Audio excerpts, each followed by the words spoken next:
الحمد لله نحمده ونستعينه ونستغفره ونؤمن به ونتوكل عليه ونعوذ بالله من شرور أنفسنا ومن سيئات أعمالنا من يهده الله فلا مضل له ومن يضلله فلا هادي له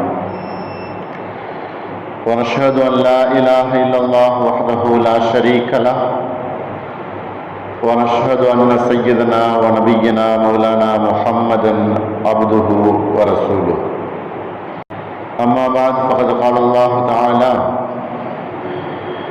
فمن شهد منكم الشهر فليصمه صدق الله العلي العظيم وقال النبي صلى الله عليه وسلم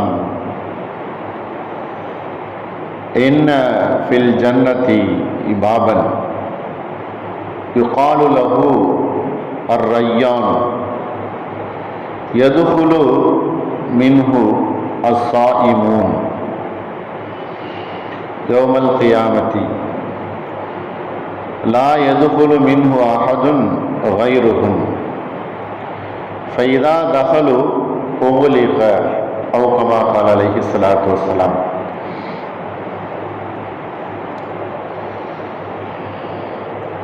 புகழ் அனைத்தும் அல்லாஹ் ஒருவனுக்கே,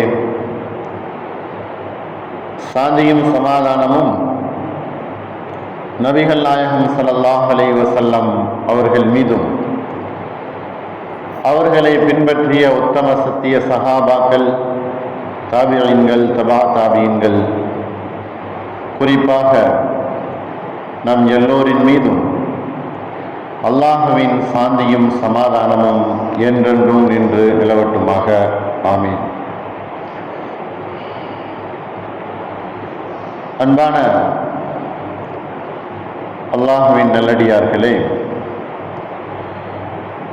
அன்பு சகோதரர்களே, நண்பர்களே,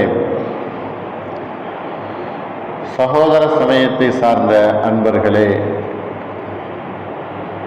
உங்கள் அனைவருக்கும் ஆரம்பமாக எனது சலாத்தினை காணிக்கையாக ஆக்கிக்கொண்டு இந்த ஜுமாவுடைய நுரையை ஆரம்பம் செய்கிறேன். அஸ்ஸலாமு அலைக்கும் வரஹ்மத்துல்லாஹி வபரகாத்துஹு. இந்த வாரத்தினுடைய உரையின் தலைப்பு அமல்களை கொண்டு ரமலானை அலங்கரிப்போம், அமல் செய்வதன் மூலமாக ரமலான் மாதத்தை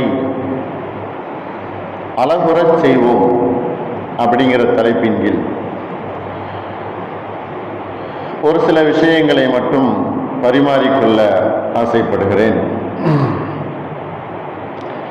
ரமலானுடைய மாதம் அடுத்த ஜும்மா நிறைவு பெற்றது என்று சொன்னால் ரமலானுடைய மாதம் ஆரம்பமாக ஆகிவிடும். ஆகையினால் ரமலானுடைய அமல்களை பற்றி, ரமலான் மாதத்தில் செய்யக்கூடிய வணக்கங்கள் பற்றி,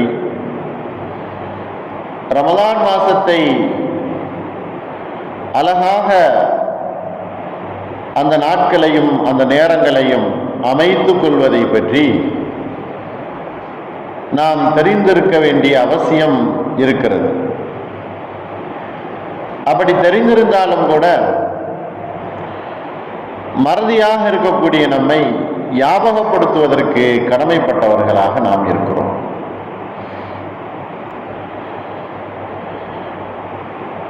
இதை ரமலானுடைய மாசத்துல அந்தந்த நாட்கள்ல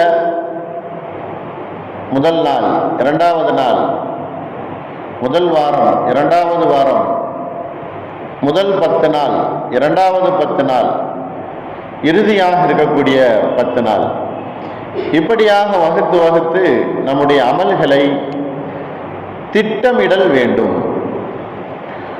ரமலானுடைய பிறை தென்பட்டது என்று சொன்னால் பிறைக்கு ஓத வேண்டிய துவாவிலிருந்து அன்றைய நாளிலே நாம் செய்யக்கூடிய அமல்களிலிருந்து கடைசியாக நாம் பெருநாளை நிறைவு செய்யும் வரை என்னென்ன அமல்கள் என்பதை நாம் திட்டமிடல் நம்மிடத்தில் இருக்க வேண்டும். ஒவ்வொரு காலகட்டத்திலும் ஒவ்வொரு நேரத்திலும் அந்தந்த நேரங்களிலே செய்யக்கூடிய அமல்களை ஒரு திட்டமிடலுக்குள் உட்படுத்தி நாம் செய்தாக வேண்டும். அன்பானவர்களே, குர்ஆன் பூராவும் 12 மாதங்கள்ல எந்த மாதத்தினுடைய பெயரையும் அல்லாஹ் குறிப்பிடவில்லை, இறைவன் சொல்லவில்லை. ஒரே ஒரு மாதத்தினுடைய பெயரை மட்டும் இறைவன் குறிப்பிடுகிறான். அதுதான் ரமலானுடைய மாதம். 12 மாதங்கள் உண்டு, ஆனால் 11 மாதங்களுடைய பெயர்களை அல்லாஹ் குறிப்பிடவில்லை. மாறாக ஒரே ஒரு மாதத்தை மட்டும் ஷஹ்ரு ரமலான் அல்லதி உன்சில ஃபீஹில் குர்ஆன், ரமலான் மாசம் இருக்குது, அது குர்ஆன் இறங்கிய மாதம் என்பதாக அல்லாஹ் ரமலானுடைய மாசத்தை, அதனுடைய பெயரை அல்லாஹ் முதல் அத்தியாயத்திலேயே அதை குறிப்பிடுகிறார். ரமலானுடைய மாசம் அது எப்படிப்பட்டது? நோன்பு வைப்போம், தராவீஹ் தொழுவோம், தான தர்மங்கள் செய்வோம், நோன்பாளிகளுக்கு நோன்பு திறக்க செய்வோம், பள்ளியிலே நோன்பாதிகளுக்கு நாம் ஏற்பாடு செய்வோம். இப்படியாகத்தான் நாம் பேசிக் கொள்கிறோம். ஆனால் அல்லாஹ் குர்ஆனில் ரமலானுடைய மாசத்தை பற்றி சொல்லும் பொழுது உன்சில ஃபீஹில் குர்ஆன் ஹுதல் லின்னாஸ், வழிகட்டு போயிருக்கக்கூடிய மனிதர்களை, ஷைத்தானுடைய பிடியிலே மாட்டியிருக்கக்கூடிய மனிதர்களை, மனோ இச்சைகளிலேயும் மனோ ஆசைகளிலேயும் பீடித்திருக்கக்கூடிய மனிதர்களை நேர்வழிப்படுத்துவதற்காக வேண்டி உண்டான ஒரு மூலப்பொருளாக இருக்கக்கூடிய சத்திய வாக்காகவும் சத்திய வேதமாகவும் இருக்கக்கூடிய குர்ஆனை ரமலானுடைய மாசத்துல தான் நாம் இறக்கினோம். அது இறக்கப்பட்டது,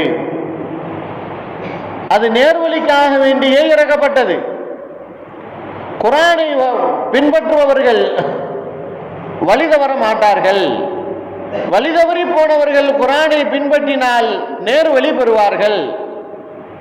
குர்ஆனை பின்பற்றியவர்கள் உலகத்தில் வழிகட்டு போனார்கள் என்கிற வரலாறு இல்லை.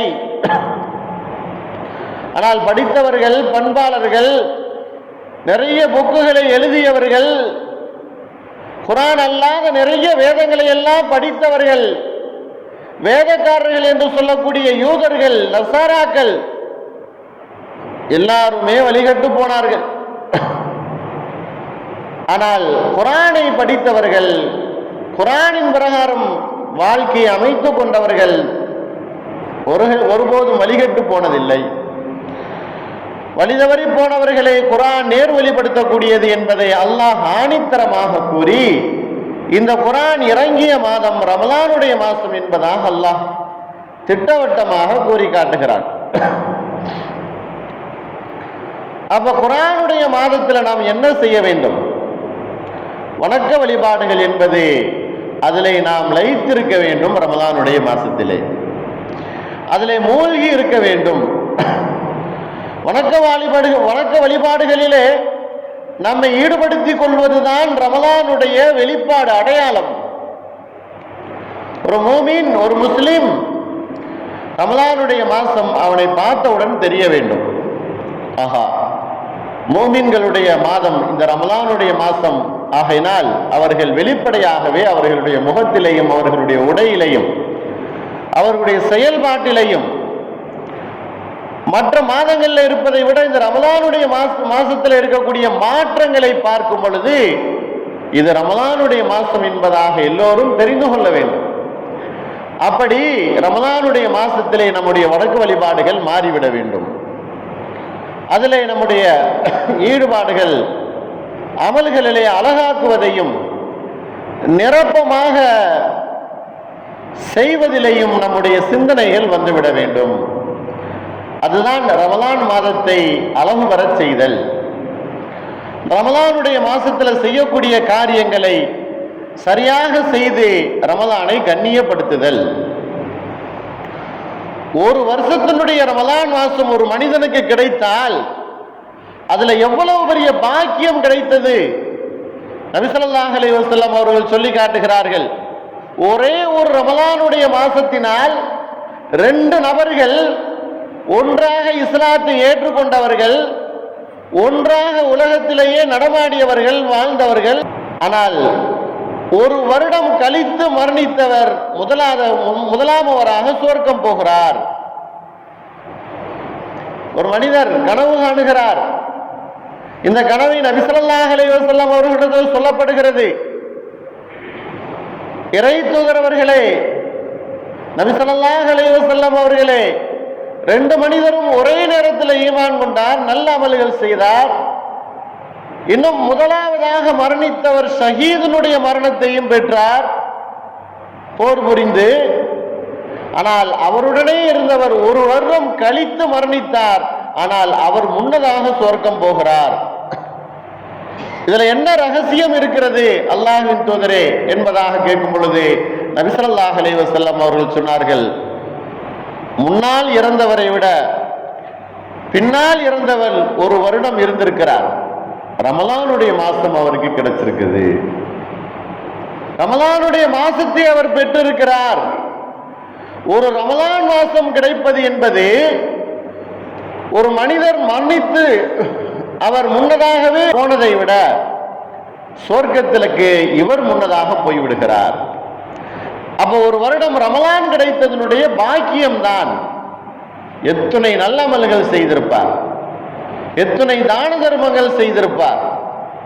நோன்புக்கு கூலி அல்லாஹ்வே ஆகிறான் என்கிற அந்தஸ்தை பெற்றிருக்கிறார்.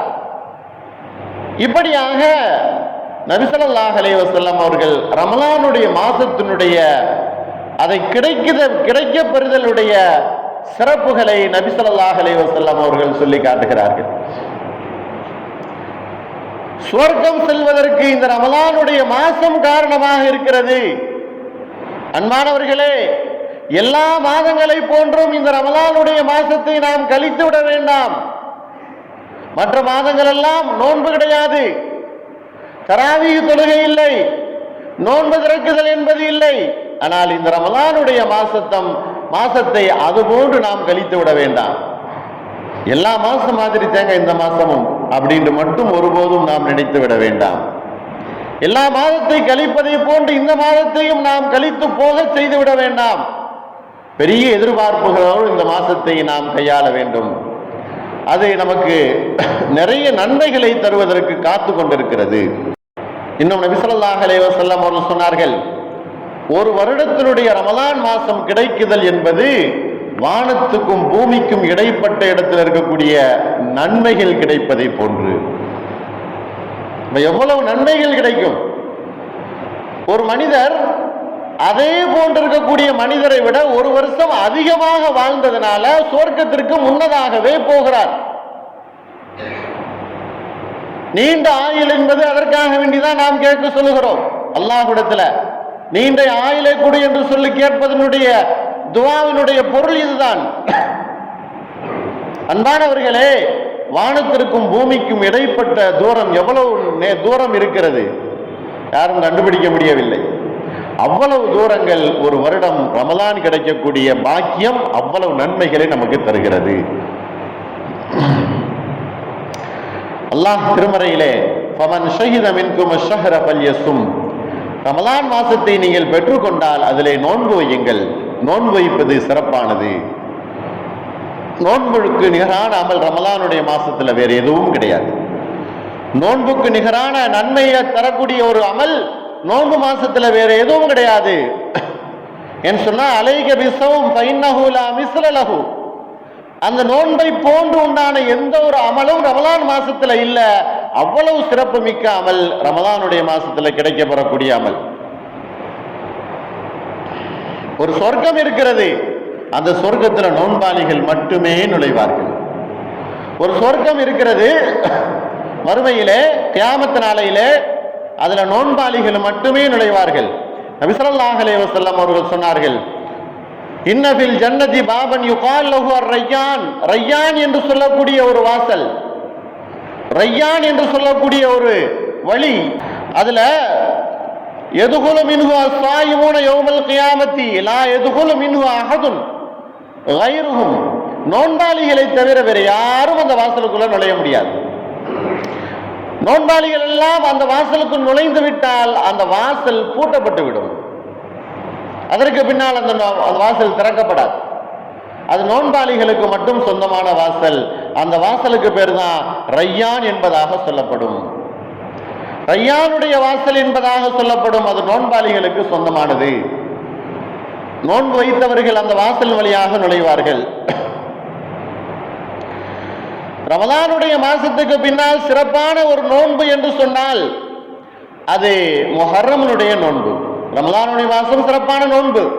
அதற்கு அடுத்த ஒரு நோன்பு உண்டு என்று சொன்னால் ஆஷுரா என்று சொல்லக்கூடிய முஹர்ரம் மாசத்துல நோக்கக்கூடிய நோன்பு. நபி ஸல்லல்லாஹு அலைஹி வஸல்லம் அவர்கள் சொன்னார்கள், வஅஃதலு ஸலாத்தி பாதல் ஃபரீலத்தி ஸலாத்துல் லைலி, அதே போல ஃபர்லு தொழுகைக்கு பின்னால் ஒரு சிறப்பான தொழுகை இருக்குது அப்படின்னு சொன்னா அது இரவு நேர தொழுகை, இரவுல தொழுகக்கூடிய தொழுகை. நபி ஸல்லல்லாஹு அலைஹி வஸல்லம் அவர்கள் சொன்னார்கள், ரமலானுடைய மாசத்துக்கு பின்னால் ஒரு நோன்பு அப்படின்னு சொன்னா அது முஹர்ரம் மாசத்தினுடைய நோன்பு. ஃபர்லு தொழுகைக்கு பின்னால் ஒரு தொழுகை இருக்குது அப்படின்னு சொன்னா அது இரவு நேர தொழுகை தான் சிறப்பான தொழுகை நபி அவர்கள் சொல்லுகிறார்கள். முதல் விஷயம், ரமலான் மாசத்துல நோன்பை தவிர வேறு எதிலையும் சிறப்பில்லை. இரண்டாவது விஷயம், தொழுகை ஃபர்லு தொழுகைக்கு பின்னால் ஒரு சிறப்பான தொழுகை என்று சொன்னால் அது இரவு நேர தொழுகை. ரமலான் மாசத்துல நாம் இரவு நேர தொழுகையை கடைபிடிக்கிறோம். இந்த ஹதீஸ் அபூ ஹுரைரா ரலியல்லாஹு அன்ஹு அவர்கள் அறிவிக்கிறார்கள். முஸ்லிம் ஷரீஃப்ல இருக்கக்கூடிய ஹதீஸ். தொழுகை அப்படின்னு எடுத்துக்கொண்டா சுன்னத்தான தொழுகைகள், ஃபர்லான தொழுகை நாம் 5 நேரம் தொழுது கொண்டிருக்கிறோம். நபி ஸல்லல்லாஹு அலைஹி வஸல்லம் அவர்களிடத்துல கேட்கிறார்கள் சஹாபாக்கள், அல்லாஹ்வின் தூதரே, ஃபர்லுக்கு பின்னால் ஏதாவது சிறப்பான தொழுகைகள் உண்டா என்பதாக கேட்கும் பொழுது சுன்னத்தான தொழுகைகள் இருக்கின்றது. இரவு நேரத்திலே தராவீஹ் தொழுவது, வித்ரு தொழுவது, தஹஜ்ஜத் தொழுவது, தஸ்பீஹ் தொழுகை தொழுவது, அவ்வாபின் தொழுவது, லுஹா தொழுகுவது, இஷ்ராக் தொழுவது, இப்படியாக நபி ஸல்லல்லாஹு அலைஹி வஸல்லம் அவர்கள் சொன்னார்கள். அபூ தர் ரலியல்லாஹு அன்ஹு அவர்கள் அறிவிக்கக்கூடிய ஹதீஸ், பொதுவாக இரவு நேர தொழுகை அப்படிங்கிறது ஹதீஸ்ல இடம்பெற்று இருக்கு. நேரடியாக நம்ம பார்க்கிறோம். இரவு நேர தொழுகை கியாமுல் லைல், கூமு லைலஹா சூமு நஹாரஹா,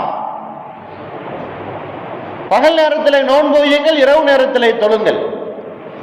இதுல தராவீஹ் தொழுகை என்பது எதிலே கட்டுப்பட்டிருக்கிறது? தராவீஹ் தொழுகை வருடாதோறும் ரமலானுடைய மாசம் வந்துவிட்டது என்று சொன்னால் எல்லா பள்ளிகளிலேயும் உலகெங்கிலும் நடந்து கொண்டிருக்கக்கூடிய தொழுகை தராவீஹ் தொழுகை. அது ரமலான் மாசத்துல மட்டும் தொழக்கூடிய தொழுகை. ரமலானுடைய மாசத்துல மட்டும் தொழுகக்கூடிய தொழுகைக்கு பேரு தராவீஹின் தொழுகை. மற்ற நாட்கள்ல மற்ற மாதங்கள்ல இரவு தொழுகை தொழுதோம் சொன்னால் தஹஜ்ஜுடைய தொழுகை. மற்ற நாட்கள்ல மற்ற நேரங்களில் ஒரு ஃபர்லான தொழுகை தொழுகிறோம் அப்படின்னு சொன்னா இரவு நேரத்தில் அது இஷாவுடைய தொழுகை. வாஜிபான தொழுகையை நாம் இரவு நேரத்தில் தொழுகிறோம் அப்படின்னு சொன்னா அது வித்ருனுடைய தொழுகை. இது எல்லாத்துக்குமே சேர்த்துதான் இரவு நேர தொழுகை என்பதாக சொல்லப்படும். இரவு தொழுகை என்று சொன்னால் தஹஜ்ஜத் தொழுகையும் எடுத்துக்கொள்ளும், இரவு நேர தொழுகை என்று சொன்னால் வித்ரு தொழுகையும் எடுத்துக்கொள்ளும், இரவு நேர தொழுகை என்று சொன்னால் தராவீஹ் தொழுகையும் எடுத்துக்கொள்ளும். இது பூராவுமே இரவு நேர தொழுகை. இரவுல நாம் தொழுகக்கூடிய தொழுகைகள். ஆயிஷா ரலியல்லாஹு அன்ஹா அவர்களிடத்துல கேட்கப்பட்டது, நபி ஸல்லல்லாஹு அலைஹி வஸல்லம் அவர்கள் இரவு நேர தொழுகையை எப்படி தொழுவார்கள்? நபி அவர்கள் செய்த செயலை ஆயிஷா ரலியல்லாஹு அன்ஹா அவங்க சொல்றாங்க, ரமலான் மாசமாக இருக்கட்டும் மற்ற மாதமாக இருக்கட்டும் நபி ஸல்லல்லாஹு அலைஹி வஸல்லம் அவர்கள் இரவு நேர தொழுகையை விட்டதே கிடையாது. அவர்கள் தொழுவார்கள். தராவீஹ் தொழுகையை பற்றி ஆயிஷா ரலியல்லாஹு அன்ஹா அவர்கள் அவர்கள் சொல்லவில்லை, அதை பற்றி அவர்கள் பேசவில்லை. இரவு நேர தொழுகையை பற்றி தான் அவர்கள் பேசினார்கள். ஆனால் இதை சொன்னார்கள், இரவு நேர தொழுகையிலே நபி ஸல்லல்லாஹு அலைஹி வஸல்லம் அவர்கள் கடைசியாக தொழுவாங்க. 3 பகுதியில கடைசி பகுதியை அவர்கள் உறங்கிவிட்டு எந்திரிச்சு தொழுவார்கள். அன்னை ஆயிஷா ரலியல்லாஹு அன்ஹா அவங்க சொன்னது, நபி ஸல்லல்லாஹு அலைஹி வஸல்லம் அவர்கள் எப்பொழுதுமே தஹஜ்ஜுத் தொழுகையை விட்டதில்லை. இரவு நேர தொழுகையை நபி ஸல்லல்லாஹு அலைஹி வஸல்லம் அவர்கள் தொழுதே வந்து கொண்டிருக்கிறார்கள். ஆனால் தராவீஹினுடைய தொழுகையை பற்றி சொல்லும்போது, தராவீஹினுடைய தொழுகை ரமலானுடைய மாசத்துல ஸல்லல்லாஹு அலைஹி வஸல்லம் அவர்கள் தொழுதார்கள். சஹாபாக்களும் பின்னால் தொழுதார்கள். ஜமாத்தினுடைய தொழுகை நடக்க ஆரம்பித்தது. நபி ஸல்லல்லாஹு அலைஹி வஸல்லம் அவர்கள் நினைத்தார்கள், இப்படியே ஜமாத்துடைய தொழுகை நடந்து கொண்டிருந்தால் இந்த உம்மத்தின் மீது கடமையாக ஆக்கப்பட்டு விடும். அப்படி கடமையாகிவிட்டது என்று சொன்னால் இந்த உம்மத்துகளால் செய்ய முடியாது என்பதாக சில நாட்கள் அவர்கள் விட்டும் சில நாட்கள் தொழுதும். ஆயிஷா ரலியல்லாஹு அன்ஹா அவர்கள் சொல்கிறார்கள், கடைசி 7 நாட்கள் தவிர எல்லா நாட்களும் அவர்கள் தொழுதார்கள். கடைசியாக இருக்கக்கூடிய ஒரு வாரத்தினுடைய நாட்களை தவிர மற்ற எல்லா நாட்களிலேயும் நபி ஸல்லல்லாஹு அலைஹி வஸல்லம் அவர்கள் இரவு நேர தொழுகையை ரமலானுடைய மாசத்திலே அவர்கள் தொழுதார்கள். அன்னை ஆயிஷா ரலியல்லாஹு அன்ஹா அவர்கள் அறிவிக்கக்கூடிய இந்த ஹதீஸ், பின்னால் வந்த உமர் ரலியல்லாஹு அன்ஹு அவர்களுடைய காலத்துல தான் இந்த தராவீஹ் என்கிற நிலை என்பது வருகிறது. தராவீஹ்ங்கிற பெயர் என்பது வருகிறது. ஏன் தராவீஹ் என்று சொன்னால் ஓய்வெடுத்து ஓய்வெடுத்து ராகத்தான முறையிலே தொழுவதற்கு பேர் தராவீஹினுடைய தொழுகை. சில 4 ரக்காயத்து தொழுகிறோம், சற்று ஓய்வெடுக்கிறோம், தஸ்பீஹ் ஏதோ ஒன்று ஓதுறோம், மறுபடியும் 2 ரக்காயத்து எந்திரிச்சு தொழுகிறோம். இப்படி ஓய்வெடுத்து தொழுகக்கூடிய தொழுகைக்கு பேர் தான் தராவீஹ் என்கிற பெயர் வந்தது. இரவு தொழுகை என்பது அது ஒட்டுமொத்தமான ஒரு பெயர். தராவீஹ்ங்கிற தொழுகை ரமலானுடைய மாசத்துல சற்று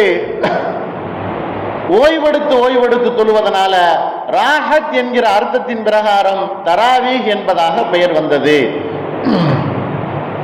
நபி ஸல்லல்லாஹு அலைஹி வஸல்லம் அவர்களுடைய காலத்தில் அவர்கள் இருக்க போய்த்தான் அது கடமையாக ஆக்கப்படும். ஆனால் அதுக்கு பின்னால் சஹாபாக்களுடைய காலத்துல உமர் ரலியல்லாஹு அன்ஹு அவர்களுடைய காலத்துல 2 பேத்துக்கு இமாமத் செய்வதற்கு நிர்ணயிக்கிறார்கள்.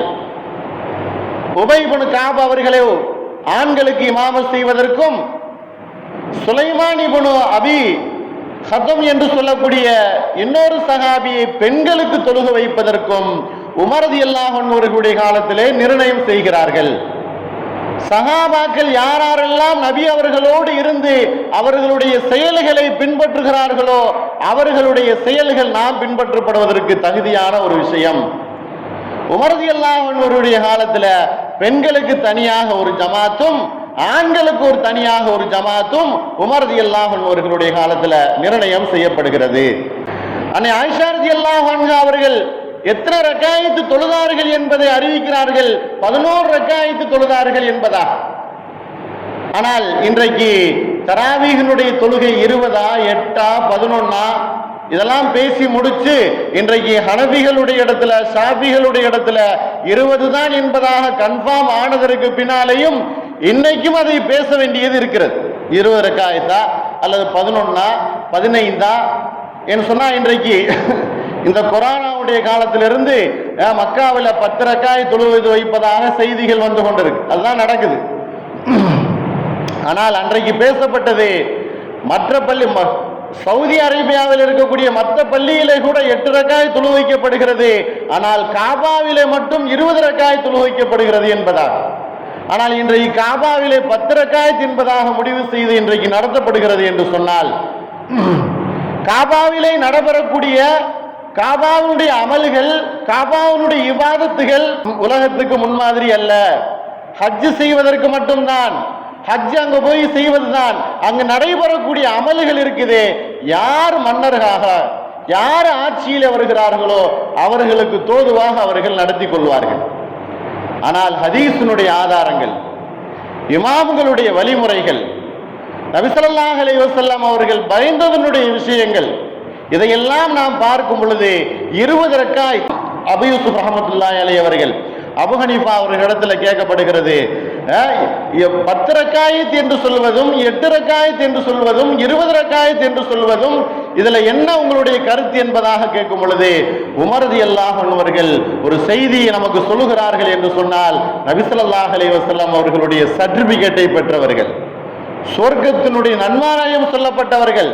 அவர்கள் ஒரு விஷயத்தை செய்கிறார்கள் என்று சொன்னால் அதில் அமல்படுத்துவதில், நாமும் அந்த அமலை செய்து சொர்க்கம் செல்வதில் அது வழிவகை இருக்குமே தவிர மாற்று கருத்து இருக்காது என்பதாக அபு ஹனீஃபா ரஹ்மத்துல்லாஹி அலைஹி அவர்கள் சொல்லி 20 ரக்காயத்து தான் ஹதீஸினுடைய ஆதாரங்களை கொண்டு உமர் ரலியல்லாஹு அன்ஹு அவர்கள் செய்தார்கள் என்பதை உறுதிப்பட கூறுகிறார்கள். இமாம் ஷாஃபி அவர்களும் 20 ரக்காயத் என்பதாக கூறுகிறார்கள். ஏதோ காலத்தின் சூழ்நிலை கருதி இன்றைக்கு மாற்றங்கள் 10 ரக்காயத்து அல்லது 8 ரக்காயத்து என்பதாக மாற்றங்கள் வரலாம். ஆனால் ஆதாரபூர்வமாக 20 ரக்காயத்துகள் தான் தொழுகப்பட்டிருக்கிறது. எந்த நபி தோழர்களை அல்லாஹ் ஏற்றுக்கொண்டான், ரலியல்லாஹு என்பதாக சொன்னான், அல்லாஹும் அவர்கள் பொருந்தி கொண்டார்கள், அவர்கள் அல்லாஹுவையும் பொருந்தி கொண்டார்கள். அப்படிப்பட்ட அந்த சஹாபாக்கள் செய்த ஒரு இரவு நேர தொழுகையில தராவீஹ் என்பது 20 ரக்காயத்து தான் என்பதாக ஏகோபித்த இஜ்மாஉல் உம்மத் என்று சொல்லக்கூடிய ஏகோபித்த முடிவாக இருந்து கொண்டிருக்கிறது. நபி ஸல்லல்லாஹு அலைஹி வஸல்லம் அவர்கள் செய்த இந்த செயலை இன்றைக்கு அகீதாவின் பிரகாரம் சுன்னத்தை முஅக்கதா என்பதாக சொல்லப்படுது. கட்டாயமாக்கப்பட்ட சுன்னத் தராவீஹினுடைய தொழுகை. நபி ஸல்லல்லாஹு அலைஹி வஸல்லம் அவர்கள் சஹாபாக்களை ஒன்று திரட்டி ரமலானுடைய மாசத்திலே நிறைய அமல்கள் செய்யணும், அந்த ரமலானுடைய மாசத்தை அலங்கரிக்கணும் என்பதற்காக வேண்டி அவர்கள் தொழுகை நடத்தினார்கள். அதற்கும் ஹதீசுகள் இருக்கிறது. உமர் ரலியல்லாஹு அன்ஹு அவர்கள் இப்படி 20 ரக்காயத்து தொழுகையை நடத்தினார்கள். அப்படிங்கும் போது எந்த சஹாபாக்களும் அவர்களை கேட்கவில்லை. உபை இப்னு கஅப் அவர்கள் உமர் ரலியல்லாஹு அன்ஹு அவர்களிடத்தில் ஒரு கேள்வியை கேட்கிறாங்க, நீங்க ஆண்களுக்கு 20 ரக்காயத் தொழுக வையுங்கள், குர்ஆன் ஓதி தொழுக வையுங்கள்.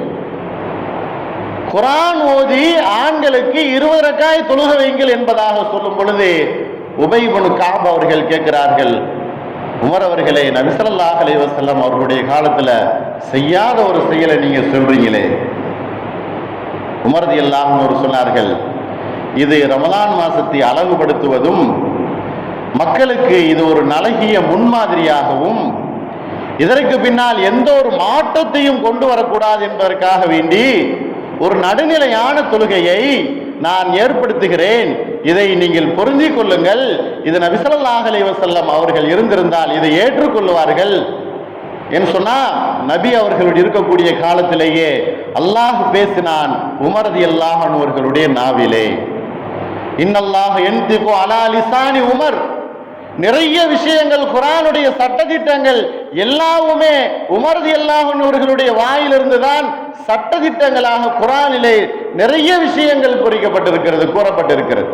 அப்படிப்பட்ட உமர் ரலியல்லாஹு அன்ஹு சொன்னார்கள், இது ஒரு அழகிய முன்மாதிரி, ஆகையினால் இதை செய்யுங்கள் என்பதாக சொல்லும் போது அந்த சமயத்தில் சஹாபாக்கள் எத்தனை பேர்கள் இருந்தார்கள் என்று பார்த்தால், உஸ்மான் ரலியல்லாஹு அன்ஹு அவர்கள் இருந்தார்கள், அலி ரலியல்லாஹு அன்ஹு அவர்கள் இருந்தார்கள், இப்னு மஸ்ஊத் ரலியல்லாஹு அன்ஹு அவர்கள் இருந்தார்கள், தல்ஹா இப்னு ஜுபைர் அவர்கள் இருந்தார்கள், அப்பாஸ் ரலியல்லாஹு அன்ஹு, அப்துல்லாஹ் இப்னு அப்பாஸ் ரலியல்லாஹு அன்ஹு, ஜுபைர் ரலியல்லாஹு அன்ஹு, உபை இப்னு கஅப் ரலியல்லாஹு அன்ஹு, முஹாஜிர்கள், அன்சாரிகள், இத்தனை பேர்கள் இருந்தார்கள்.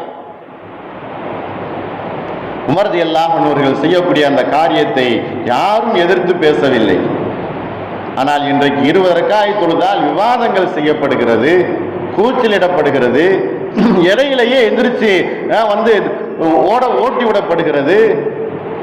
நபி ஸல்லல்லாஹு அலைஹி வஸல்லம் அவர்கள் சொன்னார்கள், அன்னை ஆயிஷா ரலியல்லாஹு அன்ஹா அவர்கள் அறிவிக்கக்கூடிய அந்த அறிவிப்புல நபி அவர்கள் தொழுதார்கள் என்று சொன்னால் நீண்ட நேரம் நின்று தொழுவார்கள், அவர்களுடைய கால்கள் வீங்கும் அளவுக்கு நின்று தொழுவார்கள். அப்ப தொழுகையினுடைய நோக்கம் என்ன? ரொம்ப நேரம் நின்று தொழுக வேண்டும். அதை அன்னை ஆயிஷா ரலியல்லாஹு அன்ஹா அவர்கள் அறிவிக்கிறார்கள். இரவு நேரத்தில் ரமலானுடைய மாசத்துல அதிகமான நன்மைகள் தரக்கூடிய இரவு நேர தொழுகையை நாம் ஒருபோதும் விட்டுவிடக்கூடாது. தஹஜ்ஜத் தொழுகையை தொழுக வேண்டும். வித்ரு தொழுகையை தொழுக வேண்டும், தராவீஹினுடைய தொழுகை தொழுக வேண்டும். இது மூன்றுக்கும் சேர்த்துதான் கியாமுல் லைல் இரவு நேர தொழுகை என்பது. நபி ஸல்லல்லாஹு அலைஹி வஸல்லம் அவர்கள் சொன்னார்களே, பகலிலே இஹ்லாஸான முறையிலே நோன்பு வைத்து இரவு நேரத்திலே அல்லாஹ்வுக்காக வேண்டி இரவு நேர தொழுகையை தொழுகக்கூடியவர்களுக்கு முன்பின் செய்த பாவங்கள் அனைத்தும் மன்னிக்கப்படுகிறது அப்படிங்கிற ஒரு உயர்ந்த அந்தஸ்தை நோன்பாளிகளுக்கும் தொழுகையாளிகளுக்கும் கொடுத்தார்களே. அப்படிப்பட்ட அந்தஸ்தை பெற்றக்கூடிய நல்மக்களாக வல்ல ரஹ்மான் நம் எல்லோரையும் ஆக்கி அருள் புரிவானாக. வாஹிரு தாவானா அல்ஹம்துலில்லாஹி ரப்பில் ஆலமீன். அஸ்ஸலாமு அலைக்கும் வரஹ்மத்துல்லாஹி வபரகாத்துஹு.